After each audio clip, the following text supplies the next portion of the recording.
The morning sun cast long shadows across New Haven Colony as Zephyr 9 walked through the crystal mining fields. The tall, blue-skinned Viridian moved with the graceful steps that all his people shared. His large, gentle eyes watched the mining. Machines work in perfect harmony with the natural landscape. The Viridians had learned long ago how to take what they needed without harming their world. New Haven sat at the edge of known space, far from the busy trade routes and political centers of the galaxy. The colony had grown slowly over 50 years, now home to nearly 10,000 Viridians who lived in peace. They mined the rare energy crystals that powered faster than light ships, but they did so carefully. Every crystal removed was replaced with seeds for new growth. The Viridians believed in balance above all else. Zephyr 9 stopped at the central communication tower. The daily reports showed good progress in all sectors. The agricultural domes produced enough food to feed everyone with plenty left over. The crystal mines yielded steady amounts without stress to the planet. The weather control systems kept storms away from populated areas. Everything was as it should be in their quiet corner of the universe. Meanwhile, 3 star systems away, Captain Jake Morrison sat in his command chair aboard the USS Defiance. The human warship was on routine patrol along the Outer Rim territories. Morrison was a veteran of 15 years in the Earth Defense Fleet. His brown hair showed gray at the temples, and his weathered face carried the marks of a man who had seen both the best and worst that space had to offer. The Defiance was a Crusader-class heavy cruiser, built for long-range patrol and rapid response. Her crew of 400 men and women came from all corners of human space. They had been together for 3 years now, long enough to work like a single mind when trouble came calling.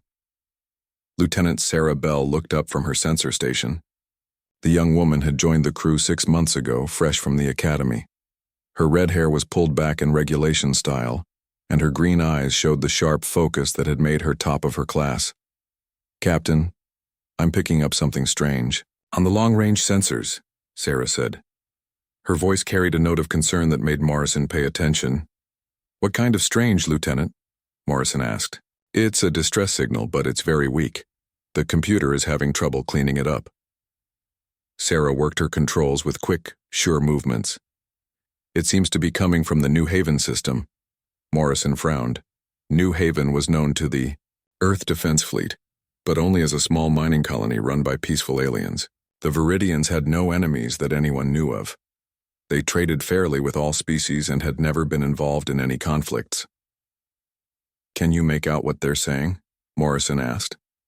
Sarah continued working on the signal. After several minutes, she shook her head. "Only fragments, sir. Something about unknown ships and a request for help. The signal keeps cutting in and out." Commander Lisa Grant, Morrison's second in command, walked over from her station. The tall blonde woman had served with Morrison for 8 years. She had a reputation for level thinking and good judgment. "New Haven is outside our patrol zone," Lisa said quietly. "Command would want us to report it and wait for orders." Morrison nodded. He knew the regulations as well as anyone. The Earth Defense Fleet had strict rules about entering neutral space without permission. New Haven belonged to no government and had asked for no protection treaties. Any response would have to go through the Galactic Council, which meant weeks of debate and paperwork. "How long would it take us to reach New Haven?" Morrison asked. Sarah checked her navigation computer. "At maximum speed, 18 hours, sir." Morrison stood and walked to the main view screen. The stars stretched out before them, cold and distant. Somewhere out there, people might be dying while politicians argued about proper procedures. The distress signal continued to play in the background. Even with the static and interference, the fear in the alien voices came through clearly. Morrison had heard that sound before, in a dozen different battles against pirates and raiders. It was the sound of people who knew they were going to die. "Sir," Sarah said, "I'm detecting multiple large ships moving toward the New Haven system. The energy signatures don't match any known military or commercial vessels." Lisa moved to Morrison's side. "Pirates," she said simply. Morrison knew she was right. The Outer Rim had seen more and more pirate activity in recent months. The Shadowclaw Syndicate had been pushing deeper into unexplored space, looking for easy targets. A peaceful mining colony would be perfect for them. The captain returned to his chair and stared at the navigation display. New Haven was marked as a small green dot, alone in the darkness. The approaching ships showed as red markers moving in the coordinated pattern that meant military formation. Morrison had joined the Earth Defense Fleet 20 years ago to protect people.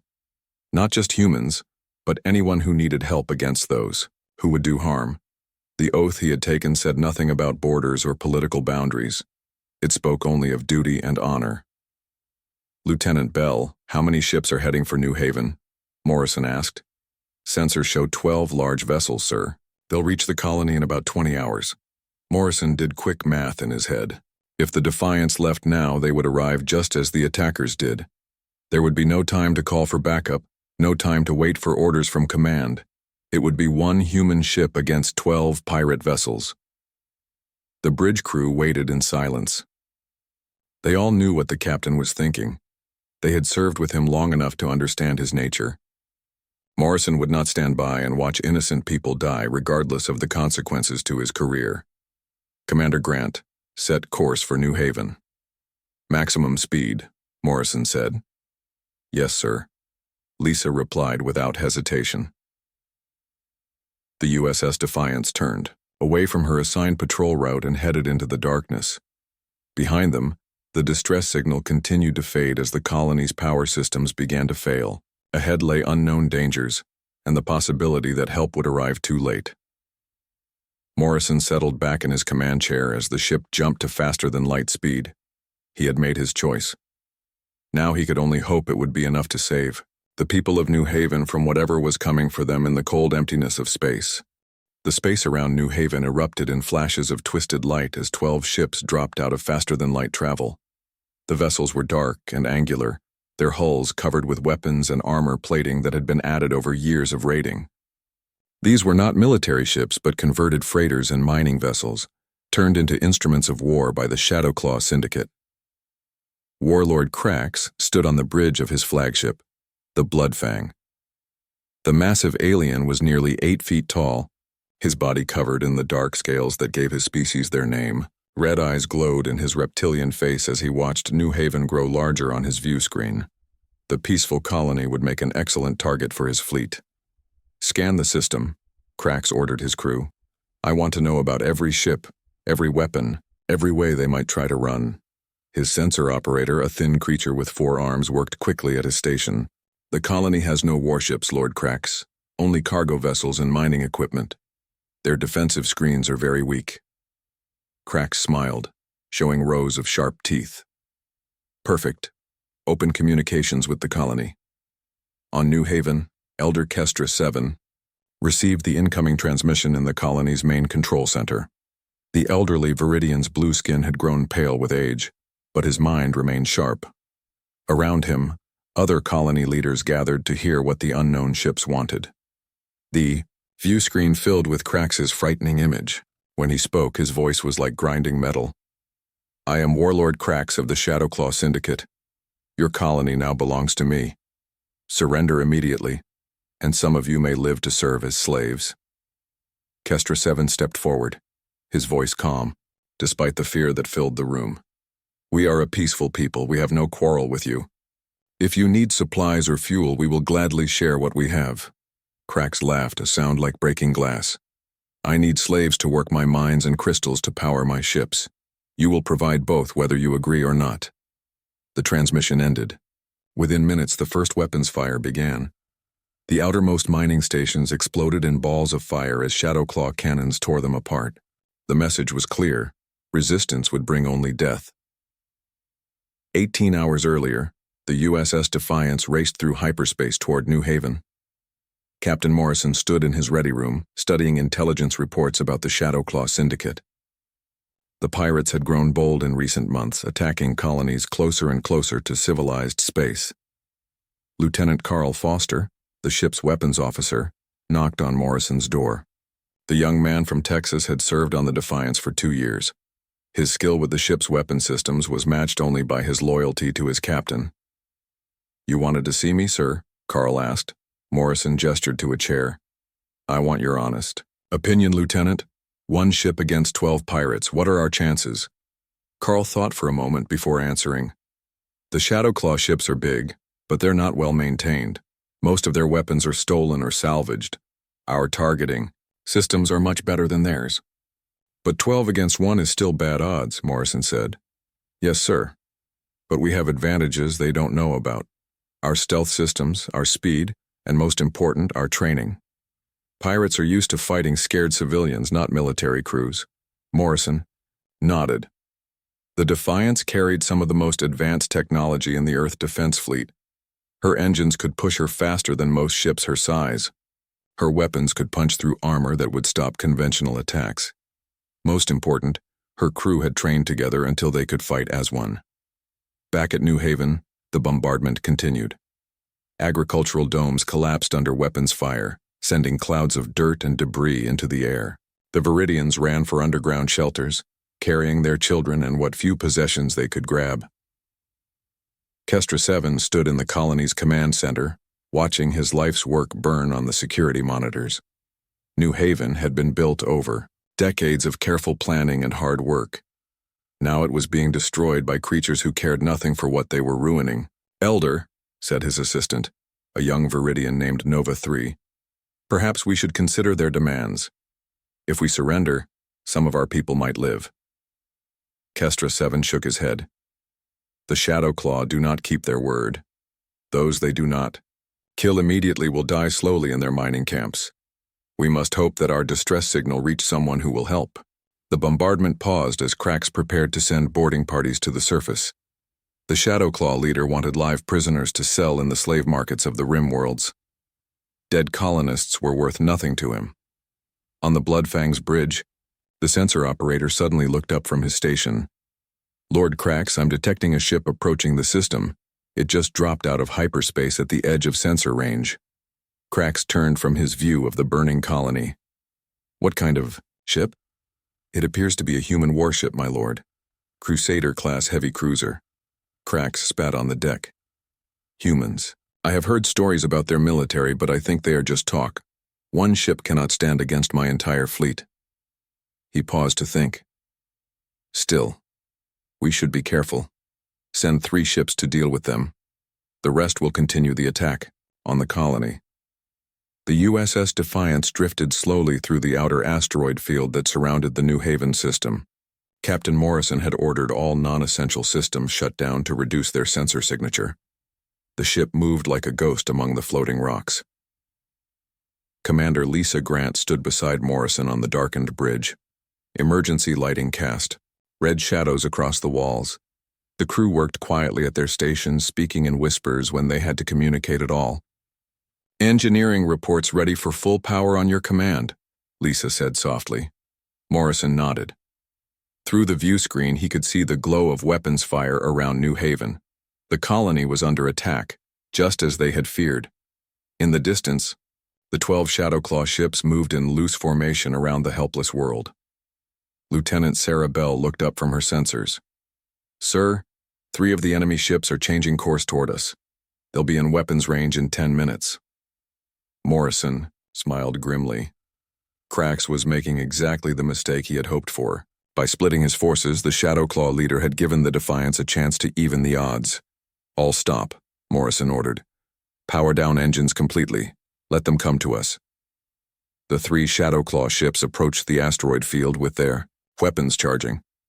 Their crews expected an easy victory over a single human vessel. They had no idea what kind of enemy they were about to face. Morrison watched the enemy ships grow larger on his screen. Soon the Shadowclaw would learn why humans had earned their reputation as the most dangerous fighters in the galaxy. The USS Defiance hung motionless in the shadow of a massive asteroid, her hull dark against the black of space. Captain Morrison watched the 3 approaching Shadowclaw ships through the view screen. The enemy vessels moved confidently through the asteroid field, their weapons already charging for what they expected to be an easy kill. Range to targets? Morrison asked quietly. Lieutenant Sarah Bell checked her sensors. 12,000 kilometers and closing. They're moving in a standard attack formation. Morrison nodded. The pirates were making another mistake. Standard formations worked well against merchant ships or poorly trained crews, but the Defiance was neither. He had spent years studying pirate tactics, learning their weaknesses and favorite tricks. Engineering Chief Danny Rodriguez worked frantically in the engine room. The stocky man from New Mexico had served on starships for 20 years. His hands moved quickly over the control panels as he prepared the Defiance's systems for combat. All departments report status. Danny spoke into his headset. Weapons ready, came Carl Foster's voice. Navigation ready, reported the helm officer. Shields and countermeasures ready, added the defensive systems operator. Danny smiled as he looked at his power readings. The Defiance's fusion reactors were running at barely detectable levels, but they could go from stealth mode to full combat power in seconds. The pirates had no idea what was hiding in the asteroid field.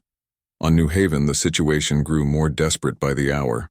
Shadowclaw boarding shuttles launched from the main fleet, loaded with armed pirates ready to capture slaves.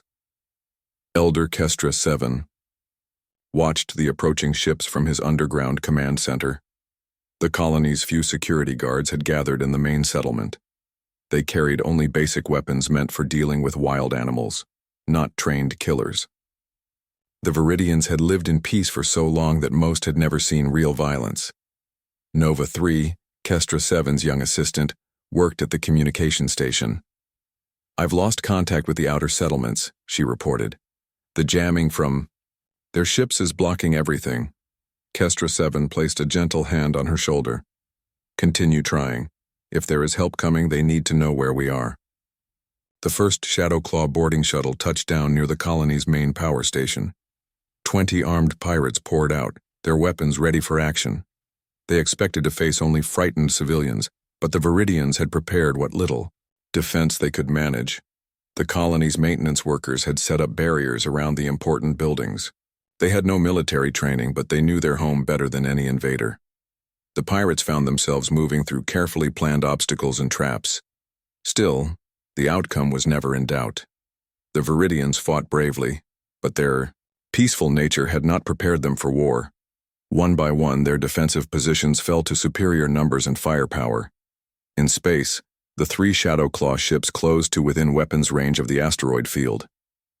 Their commanders were confident and careless, expecting the human ship to run or surrender when faced with overwhelming odds. Captain Morrison watched the enemy positions on his tactical display. The 3 ships had spread out to cover more area, making it harder for their target to escape. It was good tactics against a merchant vessel, but it would work against them when facing a warship. All stations prepare for combat, Morrison said calmly. The bridge lights dimmed as the ship's computers shifted power to weapons and shields. The crew worked with quiet efficiency, each person focused on their job. They had trained for this moment countless times. Commander Lisa Grant checked the tactical situation one more time. The lead ship will reach optimal firing position in 30 seconds, sir. Morrison nodded. Everything depended on the next few minutes. If the Defiance could destroy or damage the 3 ships quickly, they might have a chance against the rest of the fleet. If not, New Haven would fall and his crew would die with it. Lieutenant Foster, target the lead ship's engine section. I want them disabled, not destroyed. We might need prisoners. Carl Foster's hands moved over his weapons controls. Targeting solution locked, sir. Plasma torpedoes armed and ready. The lead Shadowclaw ship entered the asteroid field confidently. Her captain had fought against human merchants before and found them easy prey. He had heard stories about human military ships, but he considered them exaggerated tales meant to frighten pirates. Scan that asteroid field, the Shadowclaw captain ordered. The human ship has to be hiding somewhere. His sensor operator worked at his controls, but the asteroids interfered with their equipment. I'm getting strange readings, Captain. There might be something large behind that asteroid cluster. Before the captain could respond, the USS Defiance erupted from the shadows like a predator striking its prey. The human warship's engines blazed to life as she accelerated to attack speed. In seconds, her weapons fired the moment she cleared the asteroids. The first plasma torpedo struck the lead Shadowclaw ship before her shields could fully activate.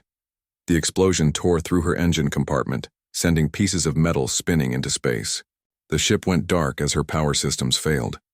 The second torpedo hit the pirate ship's weapon systems, silencing her guns before they could fire a single shot. Within seconds of the attack beginning, the lead enemy vessel was crippled and helpless. Didigai. Other two Shadowclaw ships reacted quickly, turning to bring their weapons to bear on the human warship. But Morrison had expected this response. The Defiance was already moving, using her superior speed to stay ahead of their targeting systems. Second, target, Morrison ordered. Carl Foster had already shifted his aim to the next enemy ship. The Defiance's advanced targeting computers tracked the pirate vessel's movements, predicting where it would be when the weapons fired. More torpedoes streaked through space, followed by beams of coherent energy that could cut through starship, armor like paper. The second Shadowclaw ship tried to evade, but human weapons were too fast and too accurate. The pirate vessel shuddered under the impacts. Her shields collapsed and explosions rippled along her hull. She returned fire desperately, but her shots went wide as her targeting systems failed. The third Shadowclaw ship turned to run, her captain finally realizing that he faced something far more dangerous than expected. But the Defiance was faster, closing the distance before the pirate could escape to hyperspace. Morrison watched the fleeing ship on his view screen. Disable her engines only. I want her crew to carry a message back to their friends. The final enemy vessel died in space as her drive systems exploded. The three ships that had come to destroy a single human warship now drifted helplessly among the asteroids. Their crews faced the choice of surrender or death in the cold vacuum of space. Signal from the lead ship, sir, Sarah Bell reported. They're asking for mercy. Morrison smiled coldly. Tell them they'll get the same mercy they plan to show the colonists. If they surrender immediately, we'll take them prisoner. If not, we'll leave them here for the scavengers. The battle in the asteroid field was over, but the real fight was just beginning. 9 Shadowclaw ships still surrounded New Haven, and their leader would not make the same mistakes his subordinates had made. Warlord Crack stared at his tactical display in disbelief. 3 of his ships had just gone dark in the asteroid field. The human vessel had appeared from nowhere and destroyed them in minutes. His red eyes glowed with fury as he realized he had badly underestimated his enemy. Recall all boarding parties, Crack snarled to his crew. Bring the fleet into defensive formation. This human ship is more dangerous than I thought. The Bloodfang's communication officer, a nervous creature with gray skin, looked up from his station. Lord Cracks, the human ship is broadcasting a message to us. Put it on screen, Cracks ordered. Captain Morrison's face appeared on the view screen. His expression was calm, but his voice carried the authority of someone used to command. This is Captain Jake Morrison of the Earth Defense Fleet. You have attacked innocent civilians and violated the laws of civilized space. Surrender now, and your crews will be treated according to galactic conventions. Cracks laughed, but there was no humor in the sound. You have destroyed 3 of my ships, human. But I still have 9, and you have only 1. The mathematics are simple.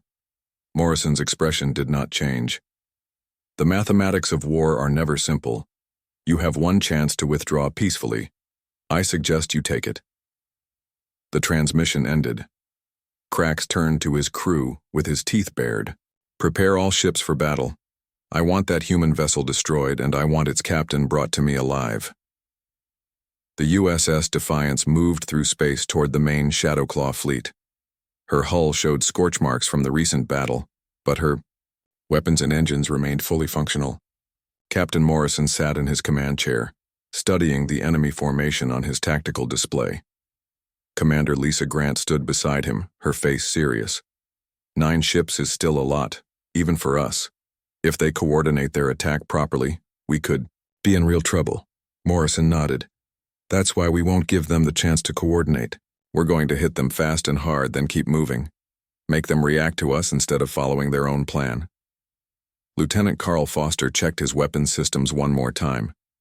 The recent battle had used only a small portion of the ship's ammunition, but every shot would have to count in the larger fight ahead. The Shadowclaw ships were individually weaker than the Defiance, but together they could overwhelm even the most advanced human warship. Engineering Chief Danny Rodriguez monitored his systems from the engine room. The Defiance's reactors were running hot, pushing out more power than their normal safety limits allowed. It was dangerous, but the situation called for desperate measures. All systems showing green, Danny reported to the bridge. But we can't maintain this power level for more than an hour without risking core failure. Morrison acknowledged the warning. 1 hour to defeat 9 enemy ships and save the colony. It would have to be enough. On New Haven, Elder Kestra 7 watched the space battle through the colony's few remaining sensors. The human ship moved like a dancer among the larger Shadowclaw vessels, striking quickly and then disappearing before the enemy could respond. The Viridians had never seen anything like it. Their peaceful nature had not prepared them for the deadly beauty of space combat. The human ship fought with a precision and ferocity that left them amazed and grateful. Nova 3 worked frantically at her communication station. "The jamming has stopped," she reported excitedly. "The human ship must have damaged their command systems." Kestra 7 felt hope growing in his heart for the first time since the attack began. "Send a message to the human captain. Tell him where our people are hiding, and warn him about the Shadowclaw ground forces still on the planet." The USS Defiance struck the Shadowclaw formation like lightning. Morrison had chosen his target carefully, the ship on the far left of their defensive line. It was slightly separated from the others, making it vulnerable to a quick attack. The human warship's weapons fired in perfect coordination. Plasma torpedoes and energy beams struck the enemy vessel's shields with devastating force. The pirate ship's defenses collapsed under the assault and secondary explosions rippled along its hull. But this time, the other Shadowclaw ships were ready. They had learned from the fate of their companions in the asteroid field. As the Defiance attacked their fellow pirate, they moved to surround the human ship. "Incoming fire from multiple targets," Sarah Bell called out from her sensor station. 8 ships closing from all directions. The space around the Defiance lit up with weapons fire. Energy beams and missiles converged on the human ship from every angle. Her shields flared and sparked as they absorbed the punishment, but they held against the barrage. Morrison gripped his command chair as the ship shuddered under the impacts. "Evasive maneuvers. Don't let them pin us down." The Defiance twisted and dove through space, her pilot using every trick of speed and agility to avoid the enemy fire. The human ship was faster and more maneuverable than the converted pirate vessels, but there were so many of them that avoiding all their shots was impossible. "Shield strength down to 60%, reported the defensive systems officer. Carl Foster continued firing at any target that came into range. The Defiance's weapons were more accurate than those of the pirates, and every shot found its mark. But the enemy ships were tough, designed to absorb punishment during their raids on poorly defended colonies. Commander Amy Price, the ship's damage control officer, ran through the corridors with her repair teams. Sparks flew from damaged systems as the crew worked to keep the ship fighting. The blonde officer from California had trained her people well, and they responded to each crisis with professional skill. "Fire in Section 7, came a report over her headset. "Team 3, respond to Section 7, Amy ordered. Teams 1 and 2, continue repairs on the shield generators. The battle raged through space as the single human ship fought against overwhelming odds. The Defiance used hit-and-run tactics, striking at one enemy and then moving before the others could concentrate their fire. But with each exchange, her shields grew weaker, and her hull took more damage. Warlord Krax watched the battle from his command bridge. The human ship was fighting better than he had expected, but it was still just one vessel against his remaining fleet. Time was on his side. Eventually, the enemy would make a mistake or suffer enough damage to slow down. "Keep firing," Krax ordered his gunners. "That ship cannot run forever." But Morrison had no intention of running. He had come to New Haven to save innocent lives, and he would not leave until the job was done. The Defiance might be outnumbered, but her crew had something the pirates lacked, the determination to fight for something greater than themselves. "Target their flagship," Morrison ordered. "It's time to cut off the head of this snake." The USS Defiance turned toward the Bloodfang, her weapons charging for what might be her final attack. The two ships raced toward each other through the darkness, neither captain willing to back down from the ultimate test of will and skill. The USS Defiance and the Bloodfang raced toward each other through the void of space. Captain Morrison watched the enemy flagship grow larger on his view screen. Warlord Crax's vessel was twice the size of the human ship, bristling with weapons and armor plating. But Morrison had learned long ago that size was not everything in space combat. All power to forward weapons, Morrison ordered. One chance to end this. Lieutenant Carl Foster's hands moved quickly over his controls.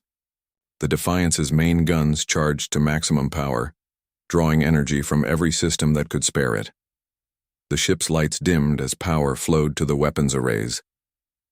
Warlord Crax stood on his bridge, his scaled hands gripping the command rail. The human ship looked small and damaged compared to his mighty flagship, but he had learned to respect his enemy's skill. Too many of his ships had already fallen to underestimate the humans now. "All weapons, fire when ready," Crax snarled. "I want that ship turned to scrap metal." The two vessels opened fire at the same moment. The Bloodfang's heavy cannons sent streams of energy toward the approaching human ship. The Defiance's more advanced weapons replied with precise bursts of plasma and coherent light. The space between the ships filled with deadly fire. The Defiance shook as enemy shots struck her weakened shields, but Morrison held his course. This was the moment that would decide everything. If his ship could survive the exchange and damage the enemy flagship, the other pirates might lose their nerve. "Direct hit on their forward weapons array," Carl Foster reported. "Their main guns are offline." Morrison smiled grimly. The Bloodfang was powerful, but her weapons were old and poorly maintained. The Defiance's targeting computers had found the weak points in the enemy's defenses and exploited them perfectly, but the exchange had cost them. The human ship's shields finally collapsed under the concentrated fire from the remaining Shadowclaw vessels. Energy beams struck the hull directly, tearing holes in the armored plating. Commander Amy Price's voice came over the intercom.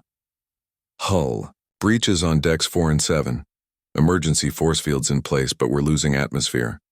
Morrison knew his ship could not take much more punishment. The Defiance had fought magnificently, but she was just one vessel against a fleet. He had to try something desperate. "All remaining ships, this is Captain Morrison," he broadcast on all frequencies. "Your flagship is crippled, and you've lost half your fleet. Surrender now, and I give you my word that you'll be treated fairly." Warlord Crax laughed from his damaged bridge. Several of his crew lay injured, and sparks flew from broken systems around him, but he still had 6 ships to the humans' 1, and the enemy vessel was clearly dying. "You are brave, human, but you are also finished. My ships will tear yours, apart piece by piece." Morrison had expected that response. Crax was too proud and too angry to surrender even when facing defeat. But the captain had one more card to play. "Lieutenant Foster, prepare a full spread of torpedoes. Target the Bloodfang's engine core." Carl Foster looked up from his weapons station. "Sir, at this range the explosion could damage us as well." "I know," Morrison said quietly. "Do it anyway." The final exchange lasted only seconds, but it felt like hours to everyone involved. The USS Defiance fired every remaining torpedo in her magazines at point-blank range. The weapons streaked across the short distance between the ships and struck the Bloodfang's heavily armored engine section. D2. Enemy flagship's reactor core went critical. A brilliant flash of light filled space as the ship's power plant exploded. The Bloodfang broke apart in slow motion, her massive hull splitting into pieces that tumbled away into the darkness.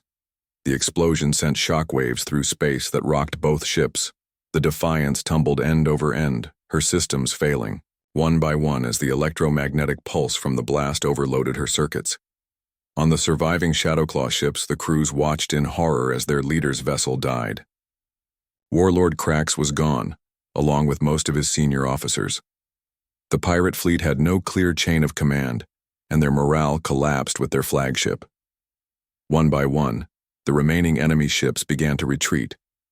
Without Crax to hold them, together, the Shadowclaw crews thought only of saving their own lives. They jumped to hyperspace and fled toward the outer rim, abandoning their attack on New Haven. Captain Morrison pulled himself up from the deck of his bridge. Emergency lighting cast red shadows across the damaged compartment, and the air smelled of smoke and burning electronics. But his ship was still alive, and the colony was safe. Commander Lisa Grant helped him to his feet. Blood ran down her face, from a cut on her forehead, but she was smiling. "All enemy ships have left the system, sir. New Haven is secure." Morrison nodded and looked around at his crew. They were battered and exhausted, but they had won. One human ship had faced impossible odds and emerged victorious. It was the kind of story that would be told in bars and academies across the galaxy for years to come. Elder Kestra 7 emerged from his underground shelter as the all-clear signal sounded across New Haven. The colony had suffered damage, but most of his people had survived. Above them in space, the human ship that had saved them drifted among the wreckage of their enemies.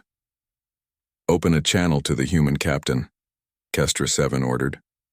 Morrison's tired face appeared on the communication screen. His uniform was torn and dirty, but his eyes held the satisfaction of a job well done. "Captain Morrison, I am Elder Kestra 7. On behalf of all the people of New Haven, I thank you for your courage. You risked everything to save strangers, and we will never forget this debt."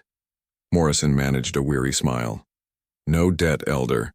Protecting innocent people is what we do. I'm just glad we arrived in time." 3 days later, the USS Defiance limped toward the nearest starbase for repairs.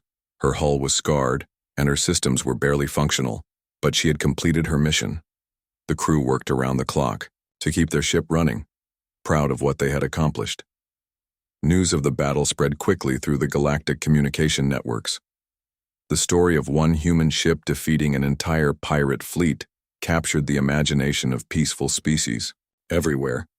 The Galactic Council, which had been prepared to condemn Morrison for violating neutral space, instead voted him a commendation for his heroic actions. The Shadowclaw Syndicate never recovered from their defeat at New Haven. The loss of Warlord. Cracks in half their fleet broke their power in the Outer Rim. Other pirate groups moved in to fill the vacuum, but none were as organized or as dangerous as the Shadowclaw had been.